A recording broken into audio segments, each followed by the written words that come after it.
जय शिवराय मित्रांनो, कर्जमाफीच्या प्रतीक्षेत असलेल्या राज्यातील शेतकऱ्यांसाठी एक अतिशय दिलासादायक आणि गोड अशी खबर आहे मित्रांनो.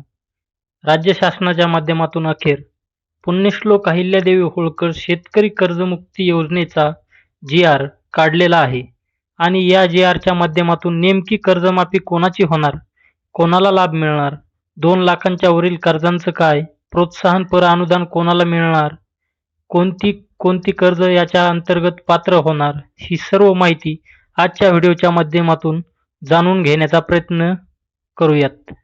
योजनेचे स्वरूप आणि निकष. मित्रांनो, सहकार विभागाच्या माध्यमातून 2 जून 2026 रोजी काढण्यात आलेला हा जी.आर. आपण या ठिकाणी पाहू शकता, ज्याच्यामध्ये शेतकऱ्यांना नैसर्गिक आपत्तीमुळे मोठ्या प्रमाणात नुकसानग्रस्त झाल्यामुळे बँकेचे कर्ज भरणं शक्य होत नाही आणि याच पार्श्वभूमीवर राज्यातील शेतकऱ्यांना कर्जमुक्ती देण्यासाठी राज्य शासनाच्या माध्यमातून हा एक महत्त्वाचा असा निर्णय घेण्यात आलेला आहे.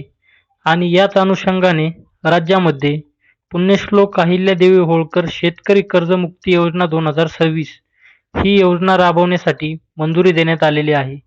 याच्यामध्ये पहिली बाब असणार आहे कर्जमुक्ती.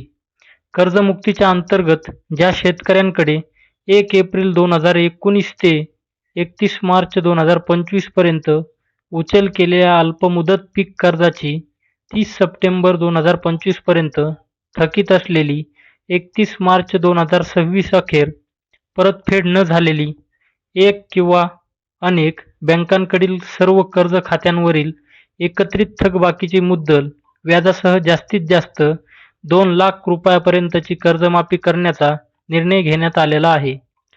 पुनर्गठन आणि OTS योजना. OTS वन टाइम सेटलमेंट काय आहे बघूयात. ज्या शेतकऱ्यांच्या कर्जाची रक्कम 2 लाखांपेक्षा जास्त आहे, अशा शेतकऱ्यांना 2 लाखांवरील रक्कम बँकेला परतफेड करायची आहे. त्यासाठी एक वेळ समझौता योजना OTS लागू केली आहे. ही जास्तीची रक्कम भरण्यासाठी 31 मार्च 2027 पर्यंतची मुदत देण्यात आली आहे. नियमित कर्जदार प्रोत्साहनपर अनुदान.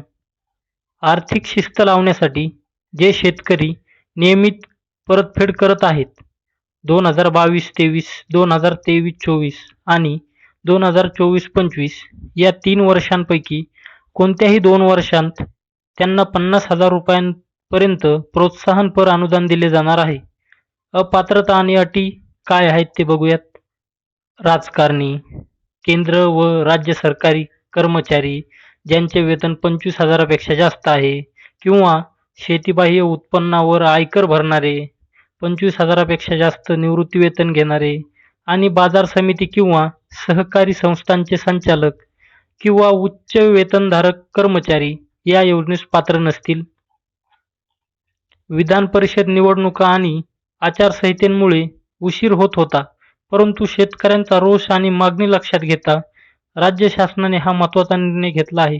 शेतकऱ्यांनी बरेच आंदोलन केले, त्या आंदोलनाचे हे यश आहे. पण नक्कीच शेतकऱ्यांसाठी पूर्णपणे कर्जमाफी 7/12 कोरा करायला पाहिजे होत्या शासनाने, परंतु आहे हे पण चांगले आहे. अधिक माहितीसाठी आपण gr.maharashtra.government.in या संकेतस्थळाला भेट देऊ शकता आणि 2/6/2026 रोजी काढलेला जी.आर.